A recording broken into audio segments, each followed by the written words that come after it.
Alrighty, hello. I hope everybody can hear me. Um, Welcome. I'm gonna just, all right. Can you hear me? Yes, wonderful. Oh, good, good, good. Okay, welcome. Good evening. I'm Dr. Kaz. It's very nice to see you folks, or see your names at least. Welcome to Bio 210. This is section 721, and we are going to be going over some basics here in the beginning of class today to kind of give you a little bit of an idea as to what to expect out of the course, how to kind of navigate through the course. Feel free to type in any questions or concerns into the chat bar here, and I will get to answering them. If I don't answer it right away, don't worry. I'm going to kind of look in from time to time and see if any of you folks have mentioned anything or asked me any questions about anything. So that being said, let's get right to work here. And I want to just kind of take you on a little bit of a tour around Blackboard. And because I know for some folks, it might be your first time getting into Blackboard here. And so that can be quite daunting. So let me show you something here real fast. So when you sign on to Blackboard, you will sign in to this page here. And it always will default you to the announcement page. So the announcements, the most recent announcements will start to appear at the top of the page. So I've already sent out a couple of announcements to you folks. This should look familiar to you. All right. So getting started in the course, how to tackle the course. All right. Some information on how to send emails. And you've already gotten your week 1 announcement here. All right. So this will come in regularly. Now, most of these announcements will get emailed to you. All right. But in certain instances, they might not be. So I always recommend folks check the announcements every day. But like I said, pretty much 90+% of the time, you will get an email from me that is a copy of the announcement. All right. Doesn't always happen, but for the most part, it should be happening. So just kind of keep an eye on that. So by now, you probably already looked at the getting started portion of the course. You'll notice that you have 3 assignments here that are due. They are due a week from today. Excuse me. They are due on next Monday, August 30th. All right, so there's 3 announcements there. Keep in mind, and I'll show you where you can find those. If you're concerned, where do I find these announcements? Click on Syllabus and Info, and you'll see the Getting Started tab here that goes into a little bit more detail. And if you scroll down, you can see here is one of your assignments to fill out the policy form. All right, the School of Arts and Science policy acknowledgement form. It's real basic. Those of you that have already completed it, you know how simple it is. Easy points, because this does count towards your assignments. Then you have a required information quiz. All right, that will kind of test you on a few things that you have read. And if you scroll down here to the bottom of this tab page here, you will see, where are you? Right here, the discussion board. And this guy right here has the introduce yourself to the class, and it will walk you through on what you need to do. It's a basic discussion board in which you'll answer these 5 questions here. And then you will need to at least respond to 2 of your classmates' posts. So you'll answer these 5 questions. All right, try not to make it too brief. All right, need a little bit of detail. 1-word answers don't cut it. Preferably 1 to 2 sentences per question. All right, and then give your classmate maybe a couple sentences in your response to their posts. All right, so those will be your first 3 posts, or excuse me, your first 3 assignments. Here's the instructor information. If you want to learn a little bit about me, this is the best email address to get a hold of me, all right, because it goes right to my phone. Those of you that have already contacted me, I tried to get back to you within a few hours, but our policy is I have up to 24 hours to get back to you, but I try to make it way sooner than that. So if you click into the syllabus and info, this is where you're going to find, all right, our course syllabus. And this is a new course syllabus here. All right, so I'm going to just exit this view here because I can do more when I'm in my, there we go. All right. Okay, so let me just drop this down here. All right, so the course syllabus, this is brand new, this concourse syllabus. So a lot of times when I was in college, the instructor would hand out the course syllabus and I'd tuck it away in my notes and never look at it again. This is going to be a little bit different. You need to pay attention to the course syllabus. And the reason why, give me 1 second, I pressed the wrong button here. All right, the reason why is because it contains quite a bit of important information that you need to know. Okay, so over here on the right side of the page is like the table of contents. If you want to go to a specific subject or topic, you just click on it. Like say I want to go to the schedule, it'll take me all the way down automatically to the schedule. We'll come right back to that. We'll talk about that in a few moments. All right, so here's the section. Again, you should be in section 721. Here are our meeting times. We are all online. Okay, there's no physical interaction or on-campus interaction for this course. We meet Tuesdays and Thursdays. 6 to 7:20 will be the lecture portion. Then we'll take a short break and then we'll come right back. And from 7:40 to 9 o'clock will be the lab. All right, so we'll be doing all of that online. Here's my contact information, right? It's this pretty much the same as the instructor information in Blackboard. A little bit of a description of the course. Here are the materials. 3 things that you need. All right, you need the textbook, which you automatically get when you sign up for the course in the form of an e-book. It's an electronic book and it's online. You get that. You've already paid for it when you paid for the course. Now, if you do not want to have an e-book and you'd much rather have a loose leaf book, you can purchase a loose leaf book at the campus bookstore. Yes, there is an additional cost. I believe it's about $62, right? I like a physical book, so the loose leaf book works for me, okay? So, and you'll still have the ebook if you would like it, all right? 2 other required books that you need for this course are going to be the atlas, the lab atlas, which you buy at the campus bookstore. Now, unfortunately, if you haven't bought it yet, you might have to wait a few days because they've run out, but they're good about getting it in, all right? So check back with them daily. They will get it in, and you want to get over there. You need that lab atlas because all the books that you buy for this class, you'll need for 211. So you're pretty much paying for both classes, all right, for the material. So the lab atlas is required. And then the lab manual, I believe the lab manual is like $5 or $8, all right?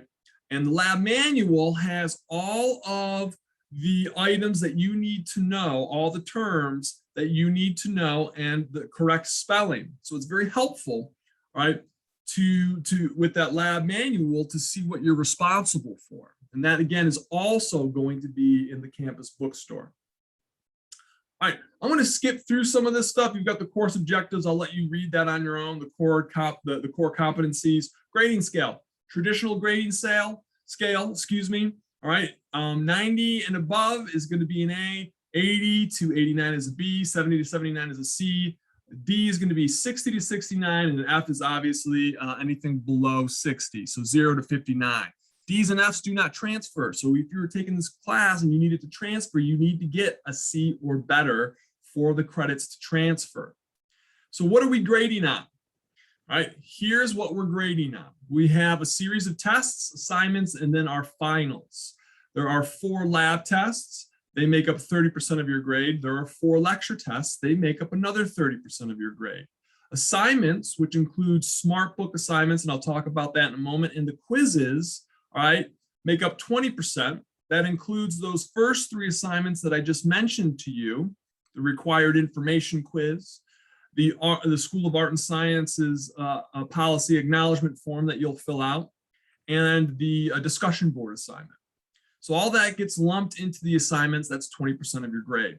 The remaining 20% of your overall grade is your lab and lecture finals. Each of those counts for 10%. The lab exam final is 10%, and the lecture exam final is 10%. So that will round out to the remaining percentage for your overall 100%. So again, I'll let you read through the course policies. All right, it's pretty standard material. Attendance, you have to come to class, okay?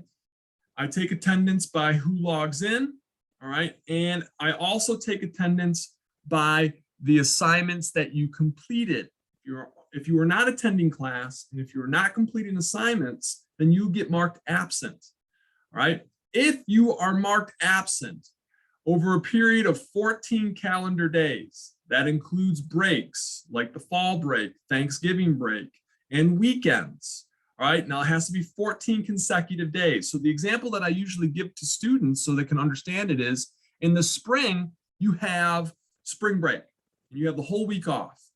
So I tell students it's really important that you come to class, the week before spring break and the week after spring break, because if you do not show up, all right, let's say for the whole week before spring break, then you go on spring break and we don't meet, well, the clock is still ticking. And that's 14 consecutive days that will elapse. And then you get dropped from the class. So all the hard work is for naught. So basically, make sure that you're attending class. If you were marked absent in a period of 14 consecutive days, then you will be dropped from the class. In the event that you do get COVID or have to quarantine for whatever reason, please contact the school. You can click on this little link here and it walks you through the steps here. All right, you need to report that to me to let me know. So again, this is an online class, so that really shouldn't affect you too much.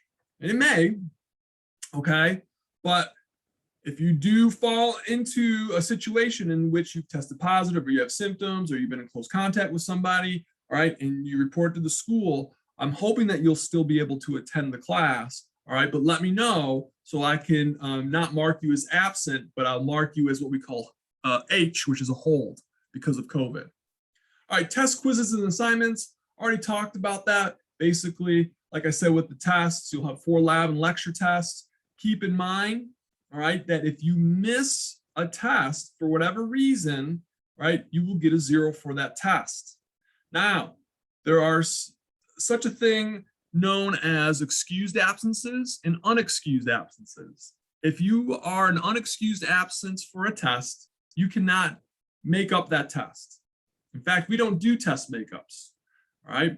If you have an excused absence, which is down here, an excused absence is either you're on military orders, a documentable serious illness, all right, or death of an immediate family member.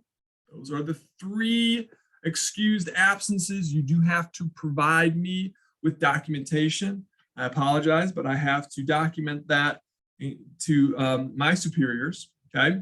If that occurs and you miss a test and you have an excused absence, then what will happen is your final exam will count twice. It'll count as the final exam, and it'll count in the place of the test that you missed.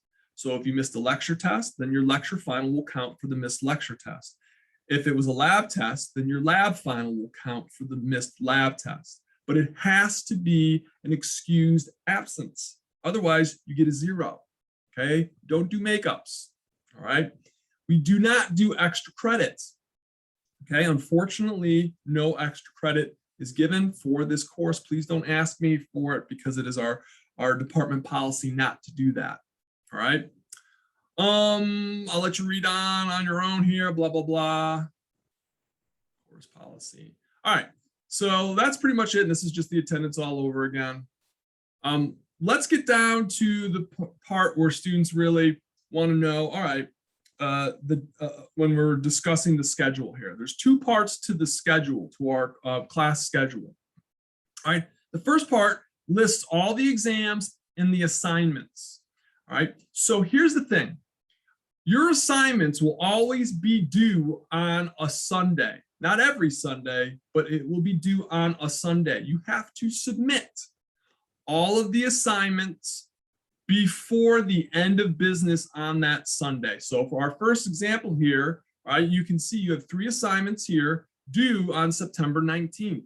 They all have to be submitted no later than 11:59 p.m. If it is submitted after that, it will be marked as late. All right, so keep in mind that it's very important that you pay attention. I will be sending out announcements. I will be sending out reminders. Every class, pretty much, I will be reminding you of what assignments that are going to be due in the upcoming days or weeks. So there's no excuse to miss anything, right? What I would do is I would print out your schedule. And it's pretty easy in how to do that. What you can do is go up to the top, okay? Then you're going to click on Syllabus and scroll down to Print. Click on that. Give it a second here. It's got to run through. It's going to load up the syllabus here. Now, don't print out the whole syllabus, all right? Because it is long. Just print out the schedule. And so to do that for the schedule, all right, real easy. What I'm going to do is I'm going to scroll down here. Once this is done loading the preview here, I'm going to scroll down. I believe it's page 16. So we're going to scroll down here. Golly, this is taking forever. We're going to scroll down to page 16, and you can see over here on the right side of our print menu here, it asks you for pages. So let's scroll down to about page 16 here. There we go. So that's page 16 right here. So what you'll do is, and then there is a total of, I want to say, is it 18 pages? Okay, so that's easy. It's only 3 pages. Okay, so what you'll do here is you'll go click on the pages, go to custom, and then you'll just type in a range. Easy, 16 to 18. And then you'll click print, and it'll print off the schedule for the course here. Just 3 pages. Okay, let me cancel that out. All right, is there any questions about that? I want to make sure, again, you kind of got to play around with it. So it's always helpful to have the schedule there printed out for some folks just to make sure. Okay. All right, well, at any time, interrupt me and just ask me any questions. It's fine. Like I said, I'll get to them. I'll get to them when I get to them. Okay, so let's jump out of the syllabus here. All right, so another question that I get is, all right, how do I get to the assignments? No problems. This is brand new, okay? So bear with me here, all right? If you've been on Blackboard, this is gonna seem a little bit different. So you'll notice on my screen, you'll see assignments, labs, all right? We'll see tests, but when I go into student view, those will disappear. So the only things that you'll see are going to be course content, course tools. You notice that there's no assignments listed here, because we've moved the assignments. We've moved the assignments into our course content tab. So again, I recommend that you read some of these folders here, all right? How to study for anatomy and physiology, overview of anatomy, some of the terminology, how to take a test in Blackboard, all right? But here's where if you want to find out where your course content is for a specific exam. So right now, we're going to be covering material that's going to be on your first lab and lecture exam. So if you want to find any of the assignments, all right, or the actual test itself that you have to take here soon, all right, or some supplemental, maybe some extra resources to help you out with the material for chapters. And you can see here it says chapters 1, 2, 4, and 5. All that material, you know, for the lecture is going to be under the lecture exam 1 folder. So what you'll do is click on it, bam. All right, it'll even tell you the required graded activities that you'll need to have completed for your lecture exam 1. It has it listed all here. Now, I do recommend that you do the SmartBook activities first before you take any of the quizzes. All right, SmartBook is similar to LearnSmart. And LearnSmart was this program that we used, or these exercises that we use, where you read some of the textbook material, and then it would have you ask. It would ask you questions on what you just covered. And the nice thing about it is, if you start to miss certain questions in a certain subject, then it starts to change and tailor that specific exercise to address maybe some of those weaknesses, and it'll help you to understand that material there. I got a question here. Can SmartBook be started and finished at a later date without submitting it right away? That's a great question. I am not sure about that. Normally, that's not the case. I know with LearnSmart, you could. SmartBook, you're just going to have to try. This is the first time that we've used SmartBook. All right, and I'm still not 100% familiar with it. Usually there is a timer for some of these exercises, right? So I am not sure. But I will try to look that up and find out, though. That's a great question. So here you can see the tab. So if you want to go and take the SmartBook exam, this is going to be messed up because I'm still an instructor here, so it won't take me right to the website here. All right, it will take you into your actual website. Yes, you're very welcome, Kristen. Again, I apologize, I don't have the answer to that question. So let's go back here.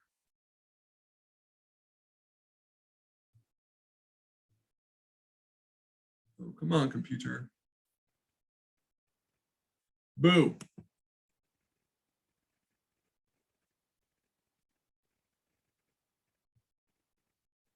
All right, give me 1 second here.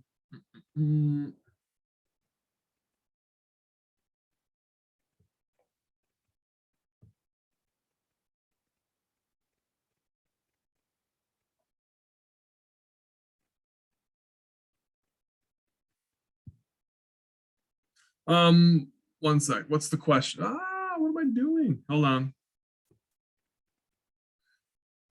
Is SmartBook where our homework assignments are going to be? Yes. Well, SmartBook is one of your homework assignments, so that will be located right in the course content there.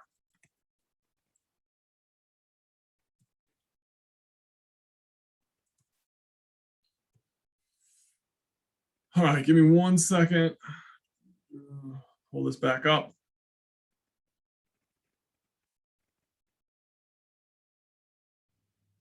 All right. Whoops.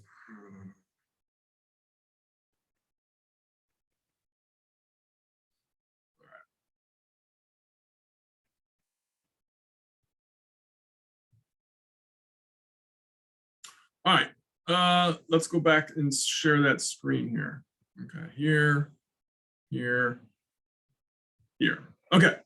So you'll notice, all right, you have your SmartBook exam preparation part 1 and 2. So again, I suggest that you take the SmartBook assignment, do that first, and then come back and do the lecture quizzes, right? So those are the required information. If we scroll further down, you're going to see here we have this bar here, or this title that says supplemental study activities. So pretty much everything from this point on the page all the way down is not graded or not required for a grade. This is just extra helpful resources for you to help with this course. I get asked all the time by students, Dr. Kaz, what's going to be on the test? And as I go through lectures and labs, I'll tell you certain things that are most likely going to be on the test.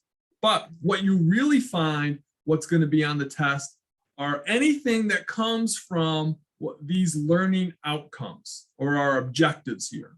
So we draw a lot of our test questions from these learning outcomes or objectives, right? So if you want to just kind of focus down on some certain areas and then maybe expand your study, and you can do that, but definitely know these learning outcomes, all right, extremely well, and you'll do well on the test if that's what you're concerned about. So each chapter, we will have listed all of these learning outcomes.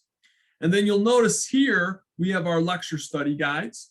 Okay, the lecture study guides, again, are basically questions that we pulled from the learning outcomes. And then way down here at the bottom, you can see we have some lecture videos. So again, I have a YouTube channel, okay? And the name of the YouTube channel, our quizzes open book, for example, can we use our notes? Are any exams open book? None of our exams are open book, okay? You can use your book for the quizzes though. That you can use, all right? But the exams are not open book. So my YouTube channel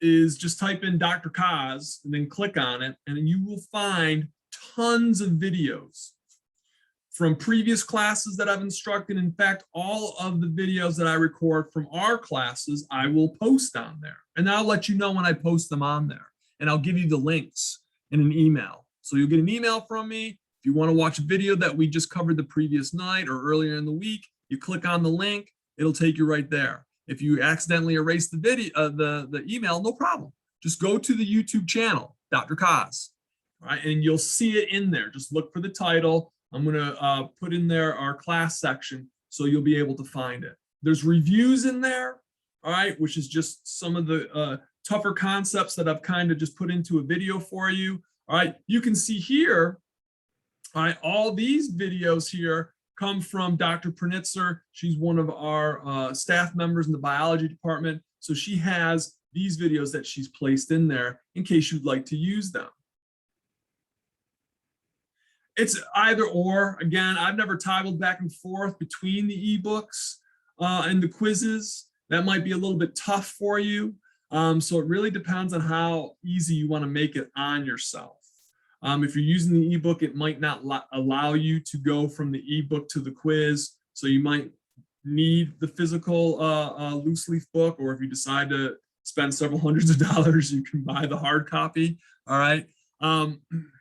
But I've never had anybody ask me about that for the quizzes, about toggling back and forth.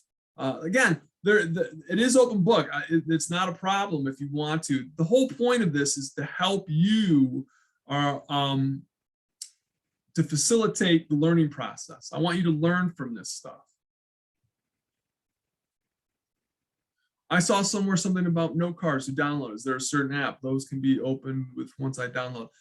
Yeah, with the note cards, you're talking about flashcards, I'm assuming. You can buy those at the bookstore, but I'm going to tell you something. And again, I don't want, if you feel like that's going to work for you, I am going to be sending out Quizlets. If you're familiar with Quizlet, all right, my Quizlets are in the form of flashcards. So those flashcards will help you with the lab portion. It'll have all the items that you have to identify. And so what I'll do is I'll send those out. Like once we cover chapter 1, I'll send out the chapter 1 Quizlets. Once we can cover chapter 5 for the lab, I'll send out the chapter 5 Quizlets. And so you can use those. You can open up a Quizlet right on your smartphone. So when you're sitting there waiting, all right, at Chick-fil-A for your Southwest salad, and they say it's going to be a 10-minute wait, you can sit there, open up, pull out your smartphone, pull up the Quizlets, and you can study, all right, using the flashcards there for Quizlet. If you still want to buy the note card, you can. Yeah, there are some in the links there, which you'll see through the ebook. That's what you're referring to. You're not talking about the flashcards. Yeah, you can. And there's links in the ebook and in some of the subjects there, the topics, I should say, in which you can. Okay, 38. Oh, wow. All right. Well, Kristen, thank you for letting us know that. I don't know where I got the $62 price in my head. But definitely, if you're one of those folks, I used to use my my textbook as that's what I would use to take notes in. I would underline certain things and then write a lot of my notes in the margins there, and I pretty much studied from that. But everybody's different. Everybody's different. Wow, I like this section. Not to say that I don't like my other sections, but you guys ask questions and I love it. Okay. So you can see that there's lots of stuff. What I would recommend is just kind of mess around, run around through Blackboard and see what's available, what's out there. Now, notice when we go to tests, there are no tests here, okay? There's only one test, and that's the Honor Lock practice test. If you've never used Honor Lock, you need to take the Honor Lock practice test. You need to, because I'm going to tell you this right now, there's a good possibility that I might not be available right away when you're trying to take your honor lock test on the day that you want to take it, because and you're having issues. And the reason why you're having these issues is because you never took the practice test, and you weren't able to resolve the issues, right, that you had on your regular test. And you would have had those same issues had you taken the honor lock practice test, and you could have resolved them. Okay, so everybody, here and now, make sure you take the honor lock practice test. It does not count for a grade. There's like 4 questions on it. It's quick and easy, and it helps you to understand how to use honor lock. All right, I've already had some students have some issues with it, and I'm glad that they have, because I'm able to walk them through and to help them out. All right, I can only do so much. Certain things honor lock will have to help you out with, and there's certain things that I can help you out with. If you ever have a problem with honor lock, contact them first before you contact me. All right, so you might be thinking, so where are the tests? Go back into course contents, scroll down here, and you'll see, all right, lecture exam, content. Here you go, scroll down. This one is not listed in here because the tests haven't been populated into here. Let me see if I got another one. Let's see if the lab one's in here. Some of the tests have not been deployed yet, and I haven't deployed any of them. Anyways, your lab tests and lecture tests will be in these tabs here, okay? I have not deployed them. So you're going to go to lecture exam 1, you click on that folder, you'll see the lecture exam in there. I haven't placed it yet, okay? But we'll get there. All right, blah, blah, blah, test, course tools, course content. Okay. Let's do this. Let's stop the share there. All right, now we're back here. All right, so I do want to pull up something really quick. It will not be long. Whoop.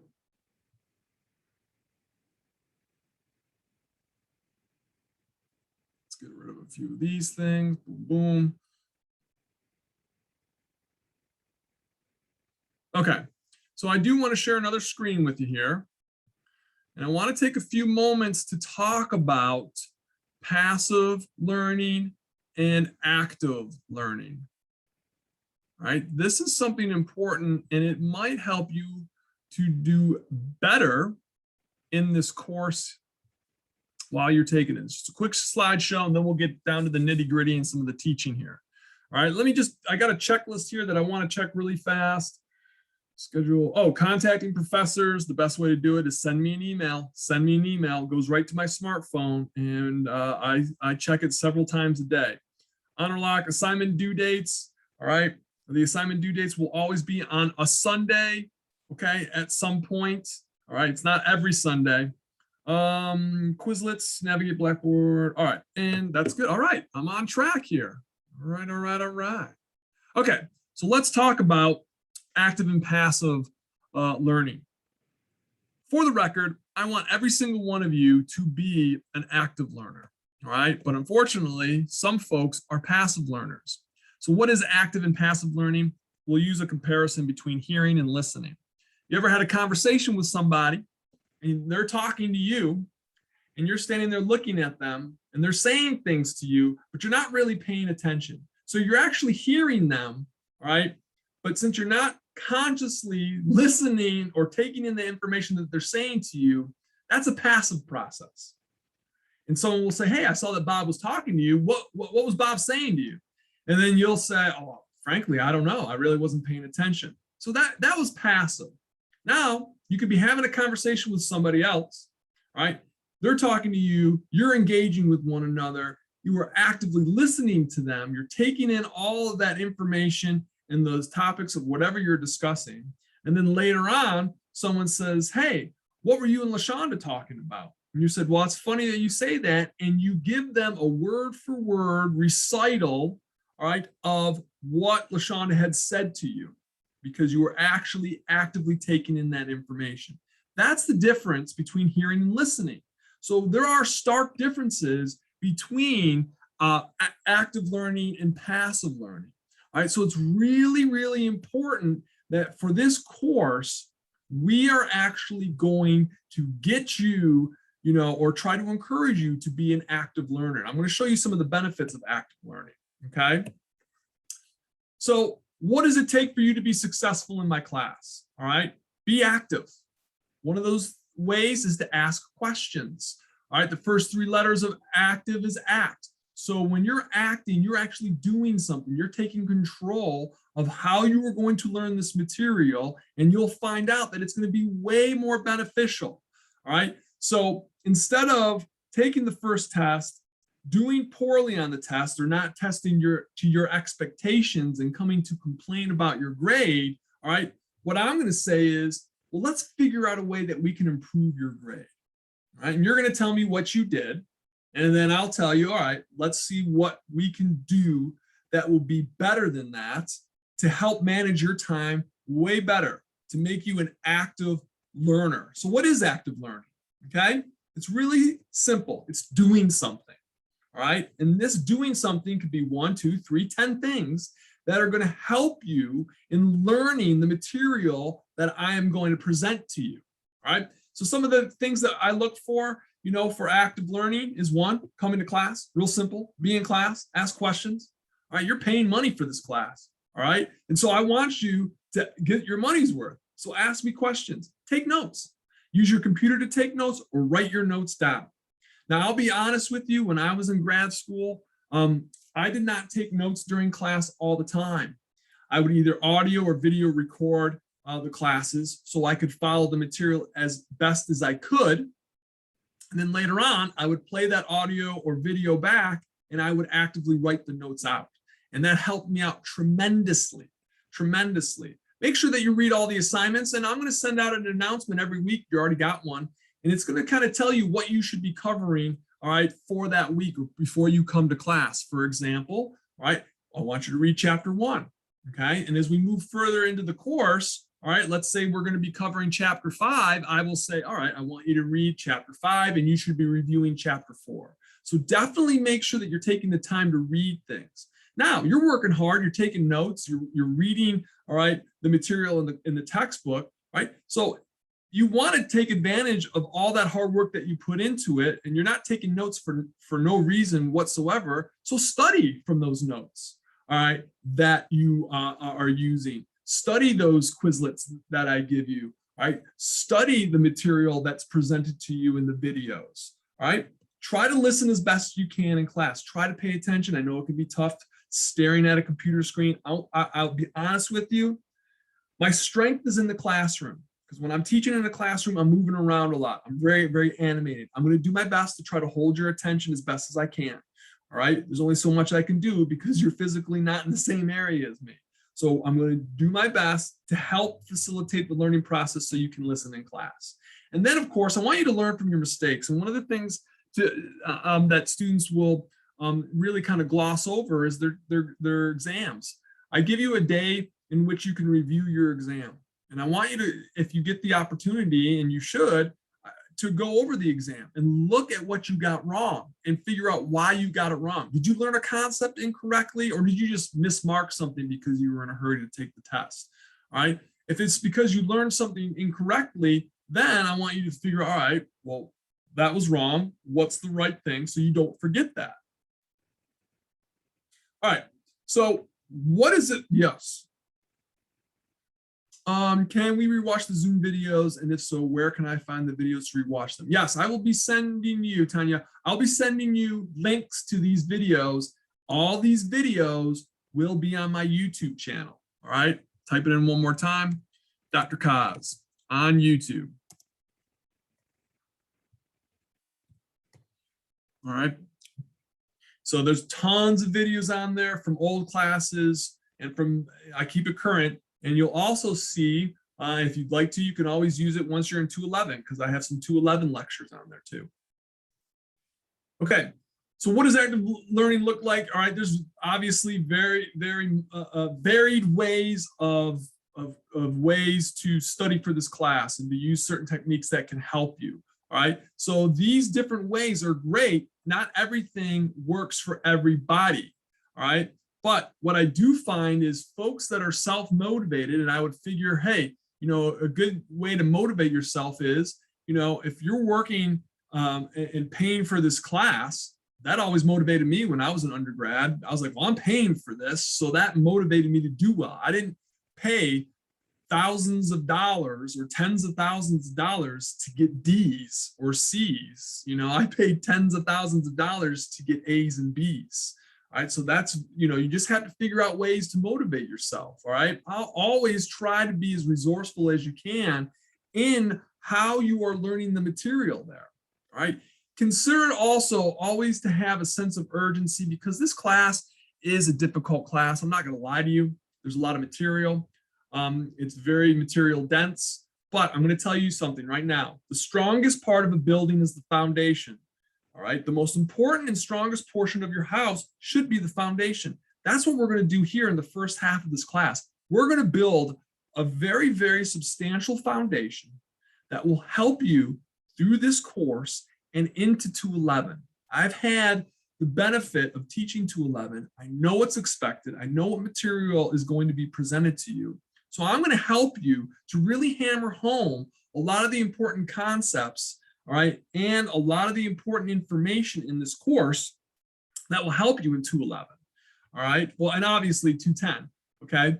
But keep in mind, I know what your future holds for you when you take the rest of this course and 211, so I am going to try to help you out as much as I can.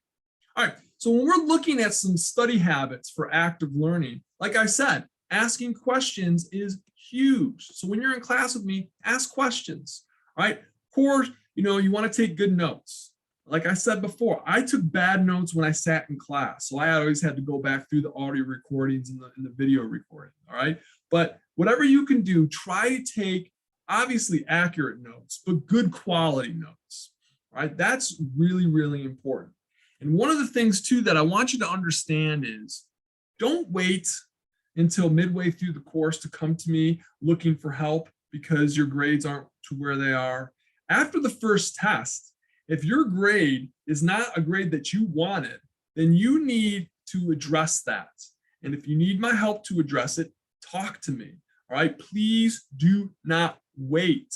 All right. Act immediately. All right. To figure out what's going on.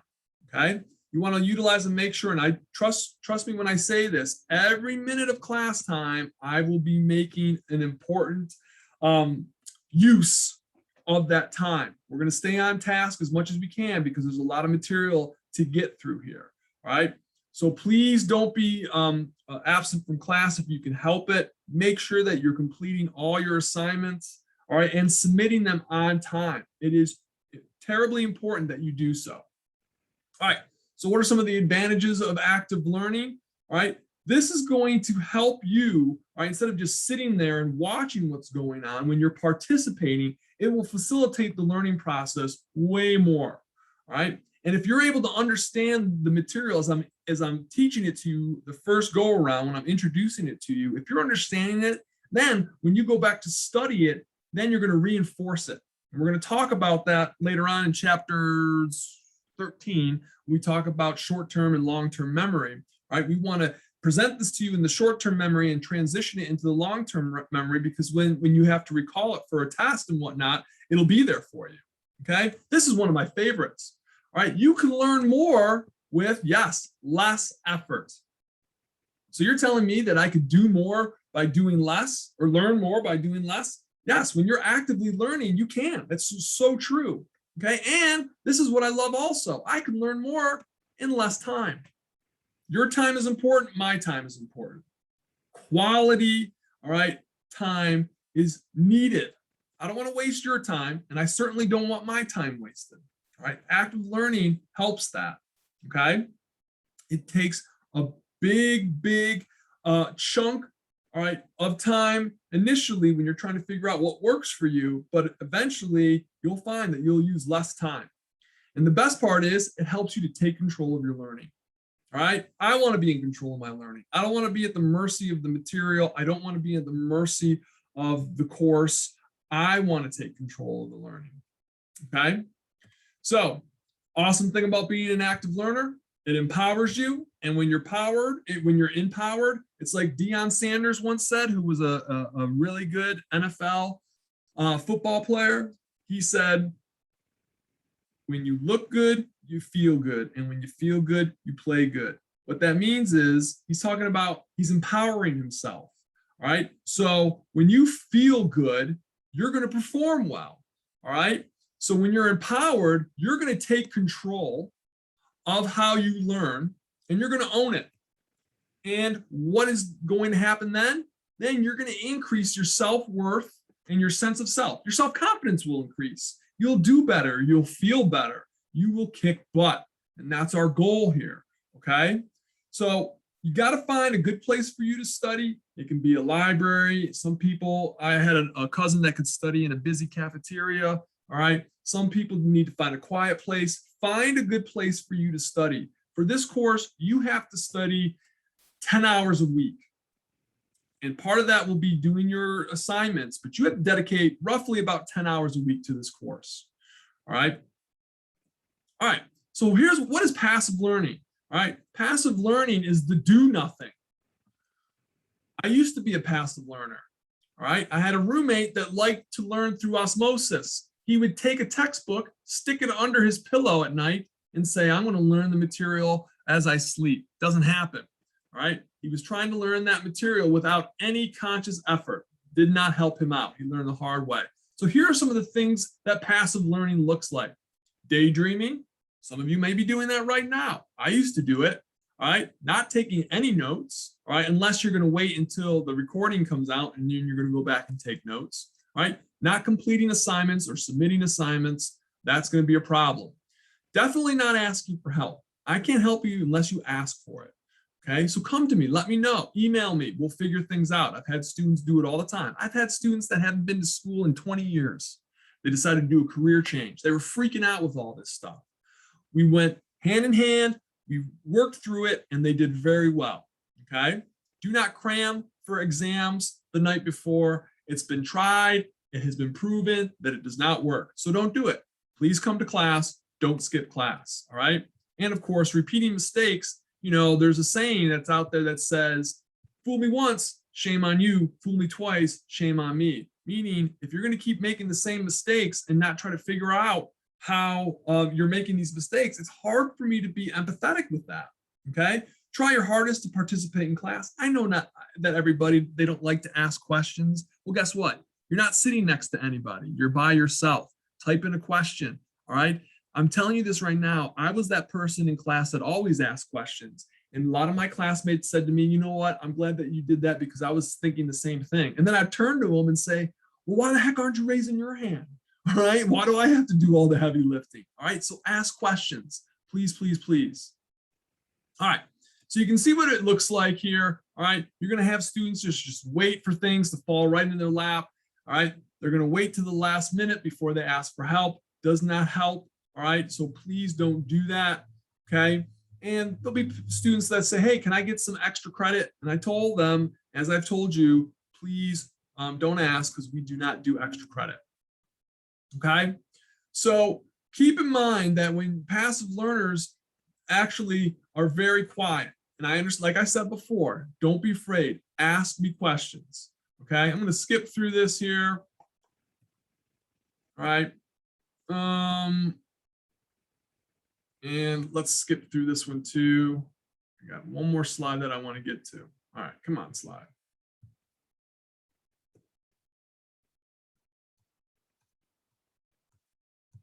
Okay, so the last part I just want to mention is how can I enable myself to be a better student, a better learner?